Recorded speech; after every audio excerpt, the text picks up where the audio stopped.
작품 속엔 수많은 손가락들이 있습니다. 창조하는 손가락, 의심하는 손가락. 이렇게 다양한 손가락들 중에서도 가장 충격적인 손가락은 바로 이것일 겁니다. 다들 무슨 의미인지 아시죠? 가운데 손가락을 올리는 건 왜 욕설이 되었을까요? 고대 그리스에서 가운데 손가락은 동성애를 의미했습니다. 쭉 뻗은 가운데 손가락이 음경, 양쪽에 웅크린 손가락들이 고안을 상징했고, 이를 통해 남성의 성기, 남근을 형상화했죠.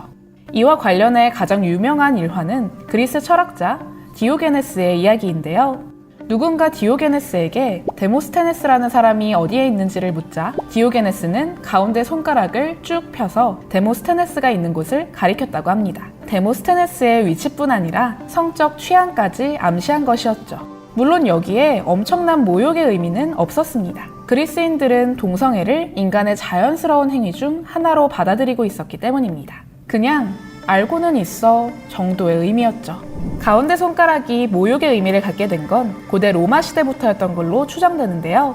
로마의 3대 황제 칼리굴라의 신하 중에는 호민관이었던 카시우스가 있었습니다.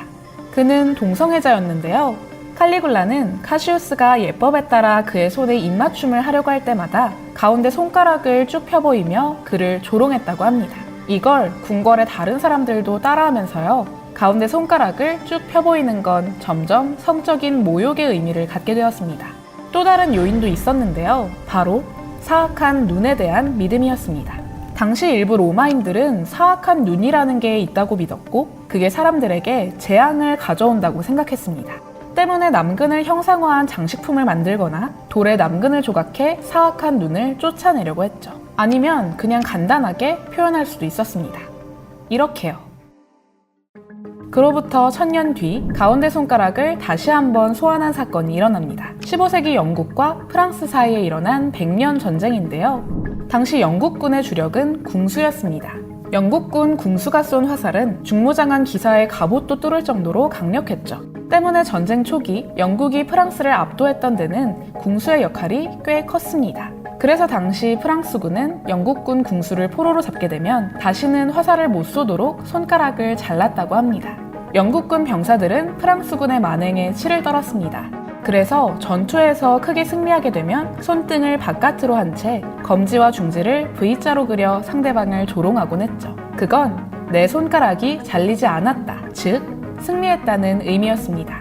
오늘날 이것은 승리의 의미로 잘 알려져 있지만 영국에서는 여전히 모욕의 의미가 더 강한 제스처입니다.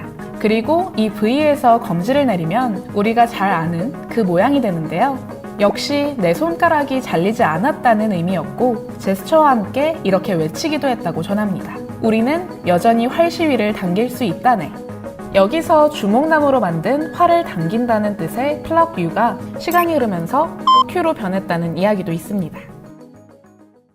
이러한 문화적 배경을 염두에 두면서 영상 맨 처음에 나왔던 이 그림을 다시 보면 어떨까요? 이 작품은 16세기 독일의 화가 한스 홀바인의 무덤 속 예수의 시신인데요. 예수의 가운데 손가락이 시선을 빼앗는 작품이죠. 물론 우연히 저 모양이 된 거라고 생각할 수 있지만요. 홀바인이 다른 작품에서도 상징과 은유를 즐겨 사용했다는 점을 생각하면 그냥 넘기긴 쉽지 않습니다. 왜 작품에 손가락 욕이 그려져 있는 걸까요? 16세기는 종교개혁이 한창 진행되던 시대였습니다. 1517년 마르틴 루터가 교회의 부패를 고발한 이후 그 의견에 동조하는 세력이 들불처럼 번지고 있던 때 홀바인 역시 종교개혁의 열렬한 지지자였죠. 때문에 당시 교회에 대한 비판적 시선을 그림 속에 듬뿍 녹여내기도 했는데요. 바로 이 그림이 그걸 가장 잘 보여준다고 할 수 있습니다.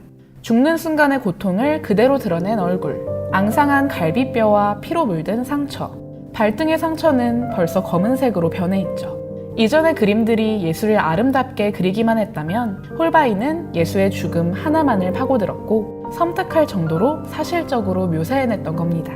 그리고 성기를 가린 천조각과 그 근처에 놓인 가운데 손가락, 오랫동안 남성의 성기를 상징했던 그 손가락으로 시선이 옮겨가면요, 이런 의문이 들지 않을 수 없죠. 죽으면 결국 성기를 가릴 천조각뿐, 살았을 때 화려한 의복이 다 무슨 소용일까? 홀바인은 타락에 젖었던 당시 교회에 대고 가운데 손가락을 날리고 싶었던 게 아닐까요? 종교개혁의 물결은 멀리 보면 미국의 탄생을 낳았습니다. 17세기의 여러 유럽 국가들은 종교개혁으로 탄생한 개신교 세력을 받아들이지 않았는데요. 때문에 일부가 아메리카 대륙으로 가서 새로운 개신교 사회를 세웠고 그게 오늘날의 미국이 되었죠. 미국으로 이주하는 사람들은 꾸준히 늘어 19세기 말에 절정에 이르렀습니다. 그러면서 가운데 손가락을 날리는 문화도 미국 사회에 서서히 스며들었죠. 이건 가운데 손가락을 날리는 장면을 최초로 포착한 사진입니다. 이 사람은 미국의 야구 선수 찰스 레드번인데요. 동료의 오른쪽 어깨에 손을 얹으면서 왼손으로는 슬쩍 가운데 손가락을 쭉 펴보이고 있죠. 이후 가운데 손가락은 영화나 TV 같은 미국의 대중매체를 통해 반복 노출되었고 그 결과 세계에서 가장 유명한 욕이 되었습니다. 모욕과 위협이었고 조롱이었으며 사회의 부조리에 대한 저항이기도 했던 가운데 손가락. 우리가 날리는 가운데 손가락에는 이처럼 오랜 역사가 숨어 있기도 한데요. 그렇다고 함부로 가운데 손가락을 날리는 건 피해야겠죠?